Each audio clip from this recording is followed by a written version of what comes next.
जीवने यावदादानं स्यात् प्रदानं ततोऽधिकम् इत्येषा प्रार्थनास्माकं भगवन् परिपूर्यताम्। संपूर्णानंद संस्कृत विश्वविद्यालय के आदरणीय कुलगुरु आचार्य राजाराम शुक्ल जी, जिनके स्नेहपूर्ण निमंत्रण को मैं टाल नहीं सका, उनके प्रति अत्यंत सम्मान है। उनकी इच्छा को ही मैं आदेश मानता हूँ और इसीलिए आज आपके मध्य हूँ। आदरणीय ज्ञानेंद्र सपकोटा जी, जो भारतीय शिक्षण मंडल के गुरुकुल प्रकल्प के सह प्रमुख हैं, इस वेद विभाग के आदरणीय प्रोफेसर महेंद्र पांडे जी, विजय जी, अन्य सभी प्राध्यापक वृंद और इस संजाल के माध्यम से सुनने वाले विभिन्न श्रोताओं को चरणों में सादर प्रणाम करते हुए मैं आपके इस सम्मान को सविनय स्वीकार करता हूँ। जब लगभग 1 वर्ष पूर्व हमने इस व्याख्यान माला का प्रारंभ किया था, तब वेद में विज्ञान या वेदों का विज्ञान इस विषय को लेकर के आप लोगों के साथ चर्चा करने का अवसर प्राप्त हुआ था। 50 सप्ताह किसी भी अनुष्ठान को, किसी भी साधना को निरंतर चलाए रखने के लिए जिस दृढ़ता की, जिस प्रकार के तप की आवश्यकता पड़ती है, उस सब को आप सब ने किया है। इसलिए आप सब लोग साधुवाद के और अत्यंत बधाई के पात्र हैं। अर्थात यह निश्चित है कि इस साधना से सर्वाधिक लाभ हमारा ही होता है जो साधना करता है। तप भले ही लोक कल्याण के लिए किया जाए, किंतु तप का सर्वाधिक लाभ कल्याण और उन्नति करने वाले की ही होती है। इसलिए हम सब लोगों ने इसका आनंद लिया है। जैसा कि कुलगुरु महोदय ने कहा, मैं इस पृष्ठ को, फेसबुक पेज को मैं सतत फॉलो करता हूँ। हर गुरुवार को मैंने लगभग सभी व्याख्यानों को सुनने का प्रयत्न किया है। विविध विषयों को लेकर के, वेदों के विज्ञान में और वेदों में विज्ञान के विभिन्न विषयों को लेकर के, फिर उसमें भाषा के भी विज्ञान को हमने लिया, फिर काव्य के लिया, गीता और रामायण जैसे आनुषांगिक विषयों को भी लिया, और अभी अभी संवत्सर तक चर्चा हमने की। कालगणना की चर्चा करते करते ये व्याख्यान माला अत्यंत पुष्ट होते हुए आज 50वें पुष्प में आई है। इसलिए आप सब लोग साधुवाद के पात्र हैं। किसी भी शोध, अनुसंधान, अन्वेषण का आधार तप होता है, और उस तप का आधार होता है वह ज्ञान पिपासा, वह जिज्ञासा, जिस जिज्ञासा को लेकर के मनुष्य कुछ नया पाने का प्रयत्न करता है। और उसके पीछे का जो रहस्य है, वह रहस्य संस्कृत के महाकवि, आप सबने जिनका नाम सुना होगा, हमारे नागपुर के आचार्य श्रीधर भास्कर वर्णेकर जी द्वारा लिखी हुई प्रार्थना का वह अंग है जिससे मैंने आज का मेरा यह संभाषण प्रारंभ किया था। सामान्यतः भारतीय शिक्षण मंडल का ध्येय श्लोक तत्कर्म यन्न बंधाय से मैं प्रारंभ करता हूँ। आज मैंने जिस आधुनिक महाकवि के प्रार्थना के अंतिम 2 वाक्यों को यहाँ पर उद्धृत किया, वह वाक्य थे, जीवने यावदादानं स्यात् प्रदानं ततो अधिकम् इत्येषा प्रार्थनास्माकं भगवन् परिपूर्यताम्। मनुष्य जीवन की सार्थकता को इतनी सूक्ष्मता से संक्षिप्त रूप में अत्यंत प्रभावी रूप से प्रकट करता हुआ यह श्लोक है। जीवन में जितना मैं प्राप्त करता हूँ उससे अधिक मैं दे सकूँ भगवान, यही मेरे जीवन की सार्थकता है। जितना पाऊँ उससे अधिक दे सकूँ, आदान से प्रदान अधिक हो। कहने को तो बहुत छोटी सी बात लगती है, किंतु सबसे कठिन कार्य यह है। जैसा कि मैंने कहा कि 50 सप्ताह तक निरंतर इस ज्ञान साधना को बनाए रखने के लिए विभिन्न आचार्यों को, विभिन्न विषयों के विद्वानों को आमंत्रित करना, उनका समय लेना, उनके समय के अनुसार इस सारी तकनीकी व्यवस्था को लागू करके उसको संचालित करना, उसके लिए तप करना पड़ा। लेकिन जैसा कि मैंने कहा, उस तप से सर्वाधिक लाभान्वित जो तप करने वाले वही हुए। तो जब हम देने के लिए कुछ काम करते हैं तो देने के लिए किए गए काम में भी इतना कुछ आदान हो जाता है कि आदान से प्रदान अधिक रखना बहुत कठिन कार्य हो जाता है, क्योंकि जितना प्रदान करते हैं उतना अधिक पाते हैं, जितना देते हैं वो देते देते भी पाते रहते हैं, और उसके कारण देना बड़ा कठिन हो जाता है। इसलिए यह जीवन विद्या का विज्ञान जो है, यह वेद का विज्ञान है। और इसलिए अनुसंधान का प्रारंभ उस जिज्ञासा से होता है, जो जिज्ञासा उस अनहमवादिता से प्रारंभ होती है, जब मनुष्य को यह ज्ञात होता है कि उसे बहुत कम ज्ञात है। नचिकेता, मैं जानता नहीं, यह जिसको समझ में आता है, जो श्रद्धा के आविष्ट होने के बाद भी विनम्रता को नहीं छोड़ता, वह नचिकेता हमारी तप का अनुसंधान का आदर्श है। और फिर यम का मृत्यु का सामना करके भी ज्ञान प्राप्त करने की और वह दृढ़ता प्राप्त हो जाती है जब नचिकेता जागृत हो जाता है। मैं नहीं जानता, यह जानने वाला ही जानने का प्रयत्न करता है। और इसलिए उस नचिकेता को जब 3 दिन और 3 रात्रि तक के परिश्रम के बाद साक्षात मृत्यु की देवता यमराज ने वरदान दिए, तो उन्होंने जो 3 वरदान यमराज को मांगे वो हम सबके लिए सूचक है कि ये सारा वेद विज्ञान, उसमें किया जाने वाला अनुसंधान या आधुनिक अनुसंधान भी अब ये चीन से आया हुआ विषाणु हम सबको और त्रस्त कर रहा है। कुछ लोग कोरोना ग्रस्त है और बाकी सारे उनके आत्मीय परिजन उससे त्रस्त हैं। तो ग्रस्त और त्रस्त, इसको कोविड-19 जो नाम दिया उसका नाम का ही अर्थ है कोविद, COVID, ये जो अंग्रेजी में शब्द है, उस शब्द का पूरा यदि हम समझे तो वो पूरा है चीन में जिसका प्रारंभ हुआ, चाइना इनिशिएटेड, कोविद का चाइना ओरिएंटेड, जिसका प्रारंभ चाइना से होगा, वायरस इन December 19, ये वो कोविद का पूरा फुल फॉर्म है, China oriented virus in December 19, COVID-19। दिसंबर 2019 ईस्वी सन में चीन से प्रारंभ हुआ यह विषाणु सारे विश्व को जब त्रस्त किए हुए है, और तब वह अनुसंधान हो रहा है कि इसके लिए किस प्रकार का लसीकरण किया जाए, इसका उपचार क्या होगा, इसकी चिकित्सा कैसे होगी, इसके उपाय क्या होंगे, इसके लिए क्या जीवन शैली में परिवर्तन करने पड़ेंगे। जीवन जीने की विद्या के ऊपर ही अनुसंधान करना पड़ा। जब उसके कुछ उत्तर भारत में से सारे विश्व को मिले, कुछ विश्व में से सारे दुनिया विश्व के सामने आए, अब उपाय की तरफ भी बढ़ रहे हैं। हमारे रक्षा अनुसंधान संस्थान ने, DRDO ने, जो हमारे सेना के लिए अनुसंधान करता है, राष्ट्र की रक्षा के लिए अनुसंधान करता है, उन्होंने वह 2-डाईऑक्सी ग्लूकोज नाम का एक 2DG नाम का एक उपाय भी और उपचार भी ढूंढ निकाला। अभी उसका उपाय करना शुरू किया है। हमारे आयुर्वेद के आचार्यों ने भी आयोग नाम से एक उपचार ढूंढ करके निकाला।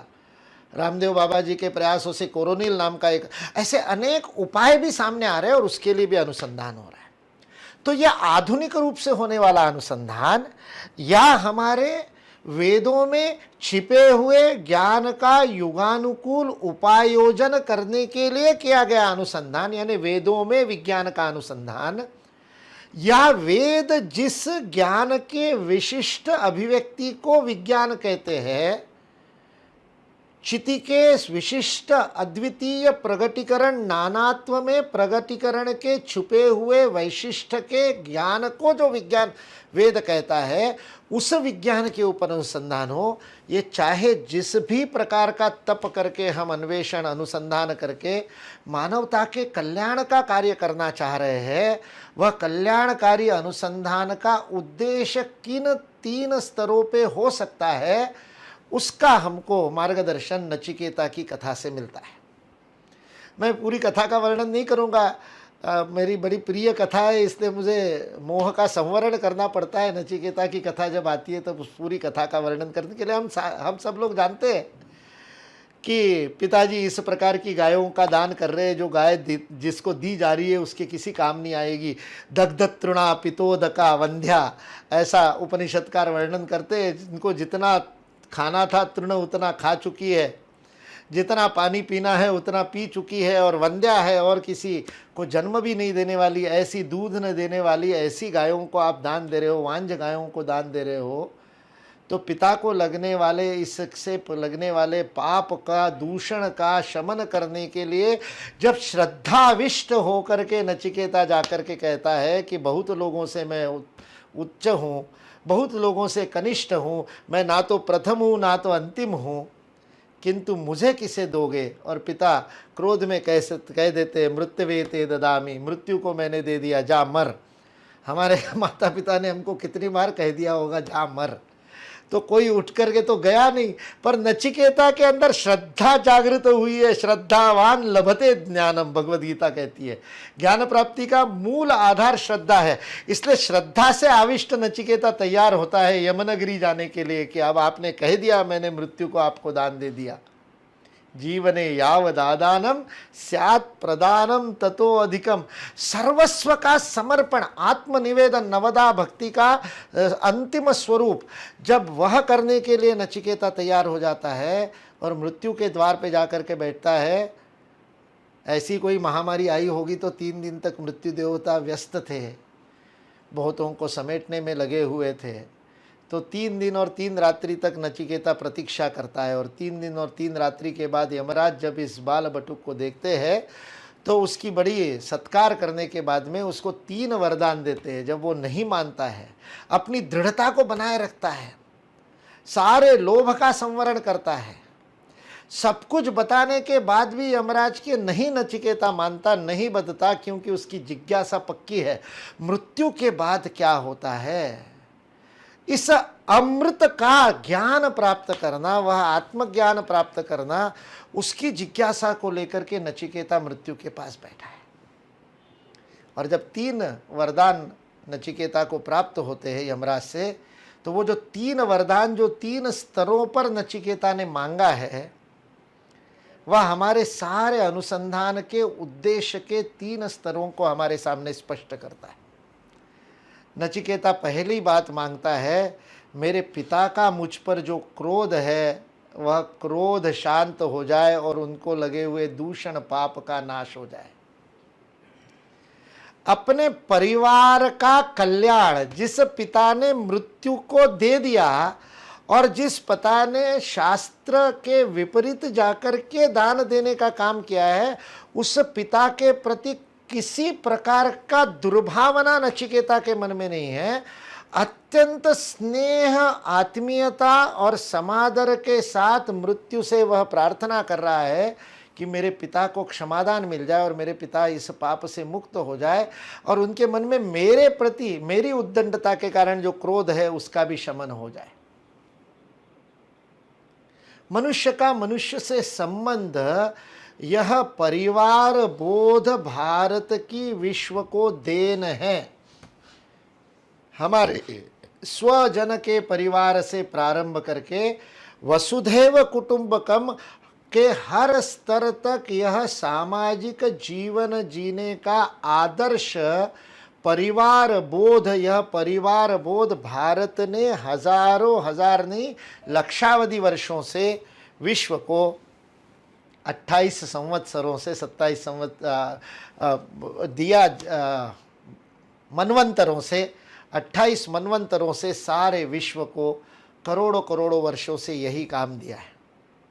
इसलिए नचिकेता का पहला आदर्श, पहला स्तर हमारे अनुसंधान का, मानव मानव के संबंध की आत्मीयता को बढ़ाने वाला, स्नेह को बढ़ाने वाला, आपस में है विद्वेष को दूर करने वाला, आपस में जो गांठें हैं, आपस में एक दूसरे के प्रति जो ग्रंथियाँ है, एक दूसरे के प्रति जो दुर्भावना है, जो भ्रम है, उसको दूर करने के लिए हम जो भी काम करेंगे वह अनुसंधान, वह तप कल्याणकारी, लोक कल्याणकारी तप होगा। हृदय को हृदय से जोड़ने वाला तप करना पड़ेगा, और यह तप बड़ा कठिन है किंतु करना पड़ेगा। आज सबसे बड़ी परीक्षा इस कठिनाई की घड़ी में, इस परीक्षा के समय में जब सारा विश्व त्राही त्राही कर रहा है, उस समय सबसे बड़ी परीक्षा मनोबल की परीक्षा है, आत्मबल की परीक्षा है। वही इस कोरोना के साथ, कोविड के साथ युद्ध में वही जीतेगा जिसका मन दृढ़ होगा, जिसका आत्मबल दृढ़ होगा। और ये मनोबल और आत्मबल दृढ़ करने का कार्य परिवार करता है, समाज करता है, संबंध करते हैं, आत्मीयता करती है।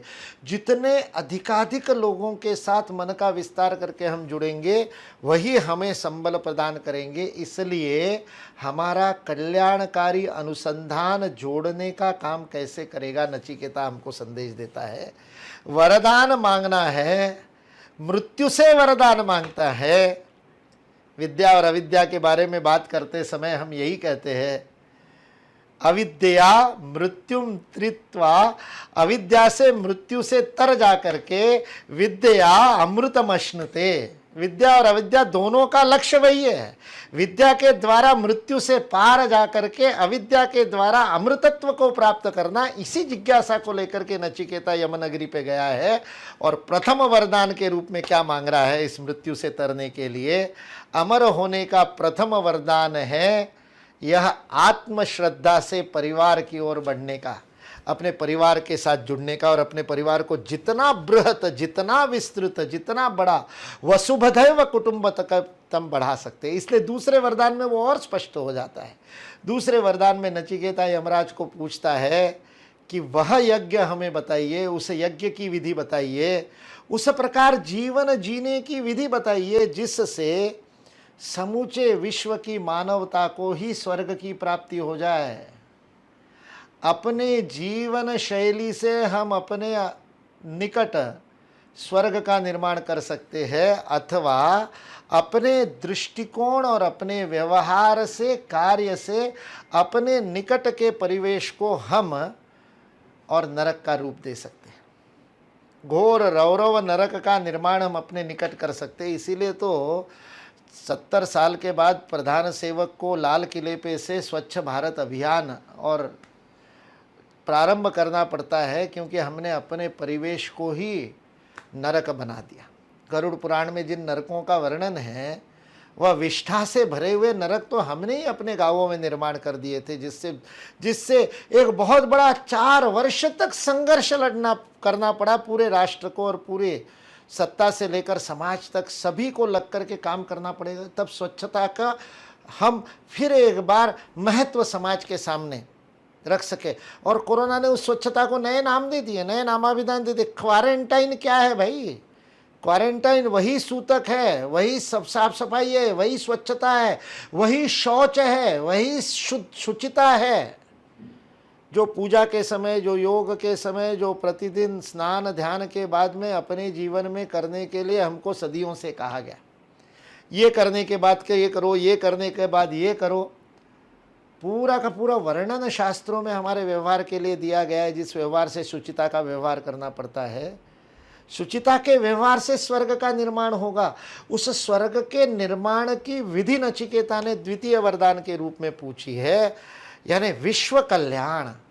पहला परिवार संबंधों का कल्याण, हमारे आत्मीय स्वजनों का कल्याण, मेरे निकट जो है, मेरे जो आत्मीय है उनका कल्याण, फिर विश्व का कल्याण, और उसके बाद तीसरे वरदान के रूप में उसने आत्मज्ञान को प्राप्त किया। आत्मनो मोक्षार्थम जगत हिताय च। स्वामी विवेकानंद ने जब रामकृष्ण मठ और मिशन की स्थापना की, तब उसके बोध वाक्य के रूप में यहाँ काशी में ही उनको वो कौड़ी मिला था, जिसके कारण वो कौड़ी आश्रम काशी में उन्होंने प्रस्थापित किया। रामकृष्ण मठ और मिशन का पहला सेवा कार्य काशी में प्रारंभ हुआ है, उसके बाद सारगाछी में हुआ, उसके बाद कलकत्ता में हुआ। उस काशी में जहां उस रामकृष्ण मठ और मिशन की सेवा कार्य की और सन्यासियों को तैयार करने वाला मठ और उन सन्यासियों के माध्यम से विश्व का कल्याण करने वाला मिशन, ऐसे रामकृष्ण मठ और मिशन की जब स्वामी विवेकानंद ने स्थापना की तो उसके बोध चिन्ह के अंदर, उसके लोगों के अंदर जो बोध वाक्य उन्होंने लिखा, कमल के ऊपर, सागर की लहरों के ऊपर वह तैरता हुआ परम हंस सूर्य उदित हो रहा है, ऐसा पूरे मांगलिक हमारे वेद विज्ञान के सभी प्रतीकों को लेकर के स्वयं स्वामी विवेकानंद ने अपने हाथ से वह बोध चिन्ह बनाया था, जिसमें कुल कुंडलिनी का सर्प उसको चारों तरफ से घेरा हुआ है। उस प्राण विद्या के घेरे में ये सारा का सारा आत्मज्ञान से लेकर वो सारा बोध चिन्ह डालने के बाद उसके नीचे जो बोध वाक्य लिखा, वह बोध वाक्य था आत्मनो मोक्षार्थम जगत हिताय च।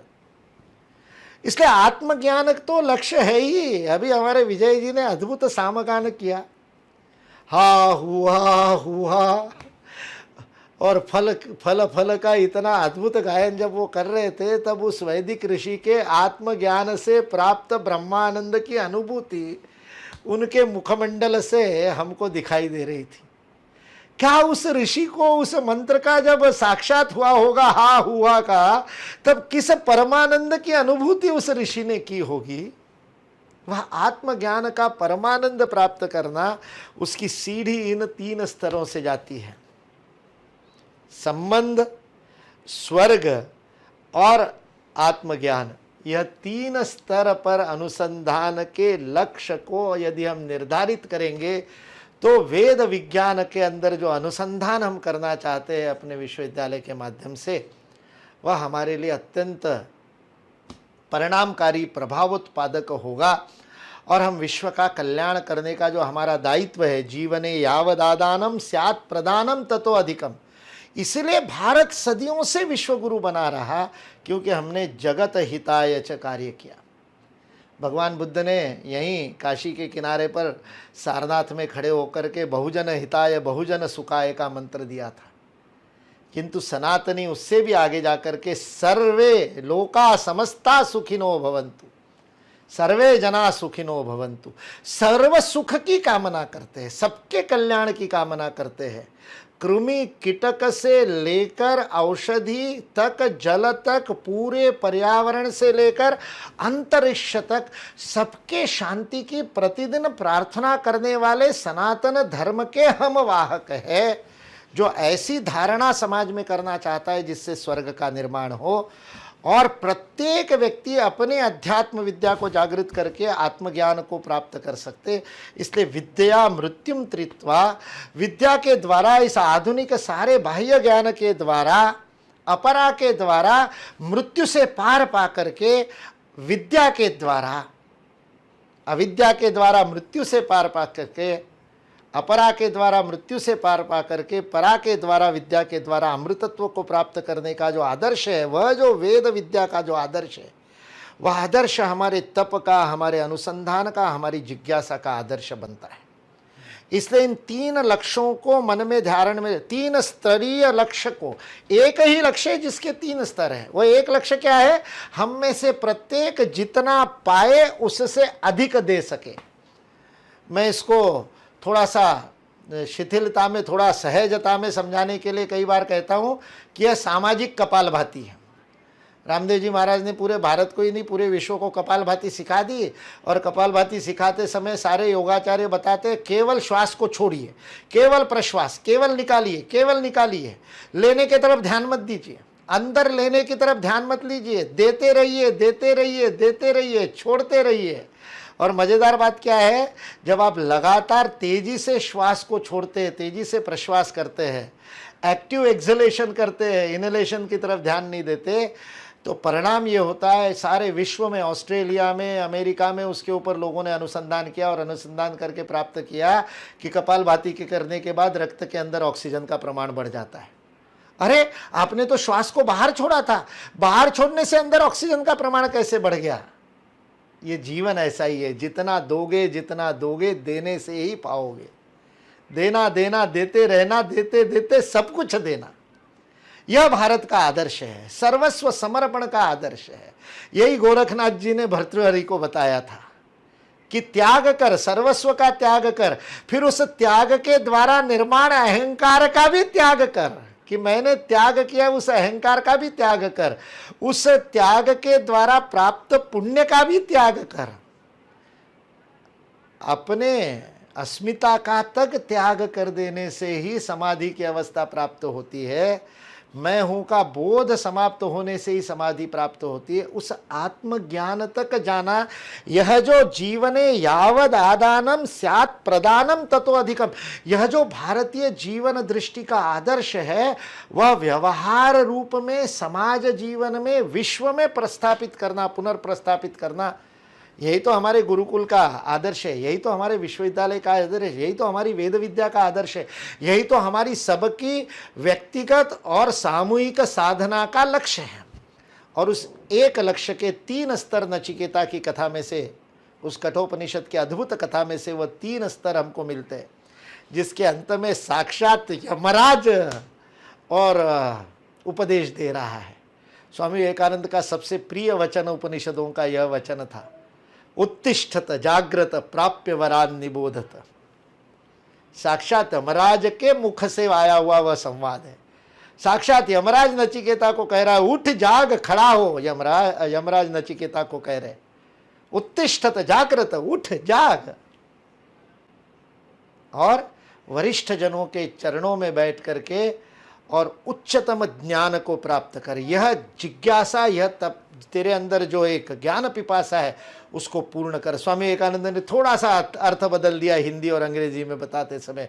उन्होंने कहा, दृढ़ता के साथ जीवन लक्ष्य को प्राप्त करने में जुड़ जाओ और तब तक न रुको जब तक लक्ष्य प्राप्त न हो। और आगे कह रहे, यह साधना सरल साधना नहीं है, यह कंटकाकीर्ण मार्ग है। कंटकाकीर्ण मार्ग ही नहीं, उसको असिधारा मार्ग के रूप में बताते हुए यमराज कह रहे हैं, यह कितना कठिन मार्ग है। शूरस्य धारा निषिधा दुरत्यया दुर्गम पथस्तत् कवयो वदंती। यह नचिकेता को दिया गया कठोपनिषद का उपदेश हमारे इस वेद विज्ञान व्याख्यान माला का आदर्श है। उस त्रिस्तरीय उद्देश्य को प्राप्त करने के लिए, ताकि हम अपने अपने जीवन में आदान से अधिक प्रदान करने वाले बन सके, इसके लिए हमको अपने जीवन में कृति संकल्प लेने की आवश्यकता है, प्रत्यक्ष करणीय संकल्प लेने की आवश्यकता है, एक्शन ओरिएंटेड रिजोल्यूशन। तब यह स्वप्न साकार होगा जो ऋषियों का स्वप्न था, जिसके लिए ऋषियों ने जीवन समर्पित कर दिया। एक एक मंत्र को और साक्षात सिद्ध करने के लिए ऋषियों ने जो जीवन लगा दिया, वह जो ऋषि परंपरा है, वह जो ऋषि ऋण हमारे ऊपर है, वह जो ब्रह्म ऋण हमारे ऊपर है, उस ऋण से उऋण होने के लिए हमको भी सतत साधना करनी पड़ेगी। और उसके लिए भी कुछ करणीय कार्य हमारे सामने, जिसका संकल्प हमको लेना चाहिए।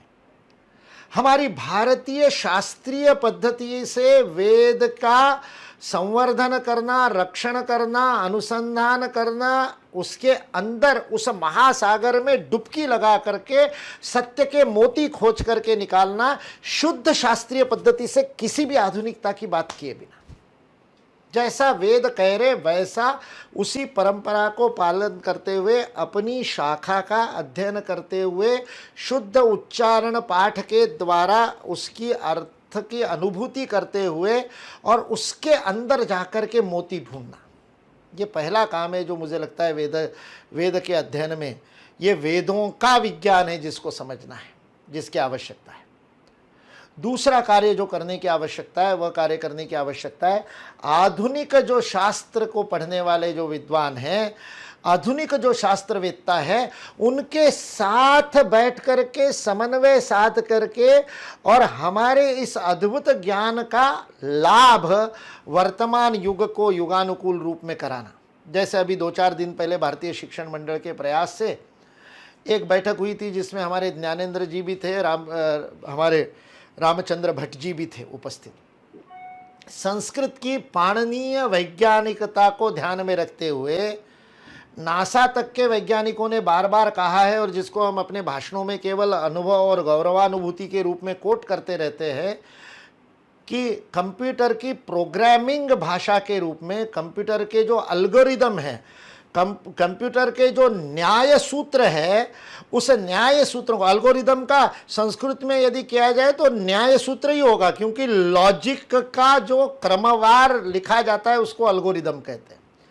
किसी भी न्याय के तर्क के अनुसार जब किसी बात को लिखा जाता है उसको वो प्रोग्राम कहते हैं कंप्यूटर वाले।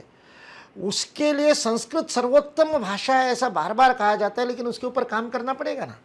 तो हमारे बेंगलोर के कुछ शास्त्रियों ने मिलकर के, आधुनिक शास्त्रियों ने, कंप्यूटर शास्त्रियों ने मिलकर के भारतीय भाषाओं पर आधारित ऑपरेटिंग सिस्टम, जैसे अभी आपके यदि आप मोबाइल से जुड़े हैं तो यदि आपका मोबाइल होगा तो एक प्रकार का मोबाइल होगा तो उसमें एंड्रॉयड ऑपरेटिंग सिस्टम है, दूसरे प्रकार का मोबाइल होगा एप्पल का तो उसके अंदर iOS ऑपरेटिंग सिस्टम है, यदि आपने कंप्यूटर चला रखा होता है तो उसके अंदर विंडोज़ ऑपरेटिंग सिस्टम है, किसी के अंदर लिनक्स ऑपरेटिंग सिस्टम होगी। मेरा एप्पल का है तो उसके अंदर मैक नाम की ऑपरेटिंग सिस्टम है।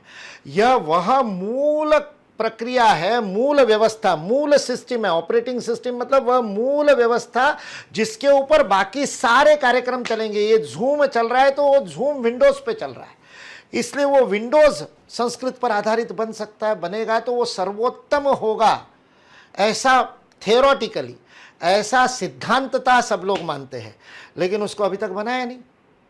तो अभी हमने उस दिन उन प्रोग्रामर्स के साथ में हमारे ज्ञानेंद्र जी और इनको बैठाया था। पाणिनीय विद्वानों को आधुनिक कंप्यूटर शास्त्रियों के साथ बैठ करके वो ऑपरेटिंग सिस्टम बनानी पड़ेगी। कोई बाहर के लोग तो नहीं बनाएंगे, उनको तो बेचारों को संस्कृत सीखना पड़ेगा। तो संस्कृत जानने वाले और कंप्यूटर प्रोग्रामिंग जानने वाले साथ में बैठे और इसको, ये एक उदाहरण दिया मैंने। ये दूसरा काम है। पहला काम है शास्त्रीय पद्धति से बिना किसी आधुनिकता का स्पर्श किए जैसा कहा है वैसा वेद का अध्ययन करते हुए वेदों के गहरी ज्ञान राशि के महासागर में गोते लगाकर वह स्वाति नक्षत्र के शुद्ध मोती ढूंढ करके निकालना, यह पहला काम है, क्योंकि वह भी बहुत वर्षों से खंडित है, इसलिए वह भी करना पड़ेगा। और दूसरा कार्य है आधुनिक शास्त्रियों के साथ समन्वय करना। और तीसरा कार्य है आधुनिक चुनौतियों का हमारी शुद्ध वैदिक दृष्टि से समाधान प्रस्तुत करना। फिर वह ऋतुचर्या के रूप में हो, फिर वह दिनचर्या के रूप में हो, फिर वह जीवन की मुहूर्त आधारित जीवन दृष्टि पर हो, सूर्यगामी हमारी जीवनचर्या पर हो, शरीर मन बुद्धि और आत्म तत्व के आधार पर पूरे के पूरे और जीवन को जीने के पद्धति पर हो, सामाजिकता पर आधारित हो, व्यवहार पर, सारे शास्त्रों का हमारे वैदिकीकरण या भारतीयकरण करना। फिर वो पॉलिटिकल साइंस है तो राजनीतिक व्यवस्था का भारतीयकरण करना आवश्यक है, समाज की व्यवस्था का भारतीयकरण करना यानी वैदिकीकरण करना आवश्यक है। तो ये तीसरा काम, उसके लिए अनुसंधान। पहला काम शुद्ध वैदिक अनुसंधान, दूसरा काम आधुनिक शास्त्रों के साथ समन्वय, तीसरा काम आधुनिक समस्याओं का सनातन उत्तर, शाश्वत समस्याओं का, बदलते हुए युगानुकूल समस्याओं का शाश्वत सनातन सिद्धांत पर आधारित उपाय और उत्तर। यह तीन कार्य यानी त्रिस्तरीय उद्देश्य से त्रिस्तरीय कृति संकल्प, यह मुझे लगता है वेद विज्ञान अनुसंधान का लक्ष्य यदि हम करते हैं तो हम सब लोग अपने अपने व्यक्तिगत जीवन में भी और अपने समाज जीवन में भी, अपने संस्था जीवन में भी, फिर वो संपूर्णानंद संस्कृत विश्वविद्यालय नाम की संस्था हो या भारतीय शिक्षण मंडल नाम की संस्था हो, उस समूह जीवन में भी और राष्ट्र जीवन में भी और समूची सृष्टि के अंदर व्याप्त मानव जीवन में भी यह लक्ष्य साध्य कर सकेंगे, सिद्ध कर सकेंगे। क्या जीवन में जितना हम प्राप्त करके उससे अधिक देने वाले हम बने, यह सामाजिक कपालभाति प्रत्येक के जीवन का लक्ष्य बन जाएगा तो पूरे विश्व का प्राणवायु बढ़ेगा, पूरा विश्व स्वस्थ होगा, निरामय होगा, सुखी होगा, किसी के भी भाग्य में कोई दुख नहीं आएगा। यही तो प्रार्थना रोज करते हैं ना, सर्वे भवन्तु सुखिना सर्वे सन्तु निरामया। उस प्रार्थना को साकार करने के लिए पुरुषार्थ करना पड़ेगा, पराक्रम करना पड़ेगा। इसलिए ये त्रिस्तरीय उद्देश्य से त्रिस्तरीय कृति संकल्प हम अपने जीवन में धारण करें। इस प्रार्थना के साथ अपनी इस विवेचन को मैं यहाँ पर विराम देता हूँ। आप सभी के चरणों में प्रार्थना करते हुए अपनी वाणी को विराम देता हूँ। धन्यवाद।